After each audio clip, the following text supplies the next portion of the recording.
Dans le joli village de Bois d'Épices, tout le monde se précipite à l'appel des tambours. C'est la cérémonie des talents. Pour l'occasion, les habitants sont invités à présenter leurs meilleures prestations devant le jury constitué de Pape Hérisson, Mamie Poule, Monsieur Hibou et Dame Gerboise. Un à un, les participants défilent sur la grande estrade. Si leur prestation plaît au plus grand nombre, ils peuvent espérer remporter le gigantesque cadeau couvert de papier d'or déposé au pied du grand sapin qui trône au centre du village. Et ils sont nombreux, les villageois talentueux à Bois d'Épices. Il y a Croque-Noisette, l'écureuil qui jongle avec ses pattes arrière, Roc, le rossignol qui chante en s'accompagnant à la guitare, Nono le moineau qui vole d'une seule aile. Les numéros défilent, le spectacle est magnifique et tous participent. Tous ? Vraiment ?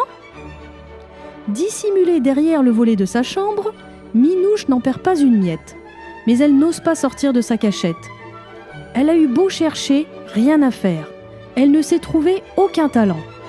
Elle ne sait pas chanter, ni tricoter, ou faire de gracieux pas chassés cabrioles virevoltés. Aussi, l'œil brillant, elle encourage avec enthousiasme chacun des participants. Soudain, pourtant, Pape Hérisson prend le micro. On me signale que quelqu'un n'est pas encore venu présenter son talent. Minouche, nous t'attendons tout de suite, maintenant. Sapristi! Minouche bondit hors de sa cachette et dévale l'escalier, le feu aux joues. Elle n'a rien à montrer, il faut bien qu'elle le dise au jury. La voilà qui se hisse sur l'estrade sous le tonnerre d'applaudissements du village. Minouche, Minouche, Minouche. Bonjour petite, souffle Dame Gerboise. Alors, quel est ton talent? Je n'en ai pas, s'excuse Minouche en baissant la tête. Mais toi, je sais que tu es très attentionnée.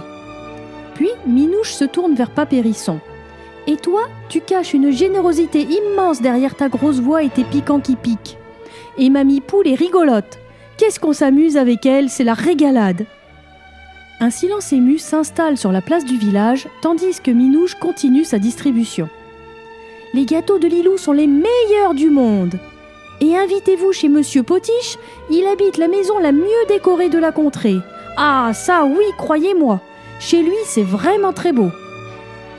Eh bien, Minouche, la coupe Monsieur Hibou, je rappelle que nous sommes rassemblés pour la cérémonie des talents et tu viens de nous prouver combien le tien est extraordinaire. Tu as un cœur d'or. N'est-ce pas merveilleux de savoir reconnaître ainsi les talents des autres? Il se tait quelques instants, ménageant ses effets, puis il déclare.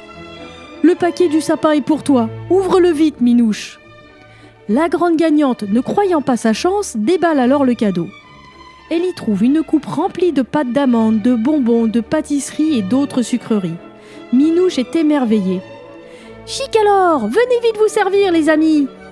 Et c'est ainsi que, pour la grande cérémonie des talents de Bois d'Épices, Minouche a remporté le premier prix qu'elle a partagé avec tous.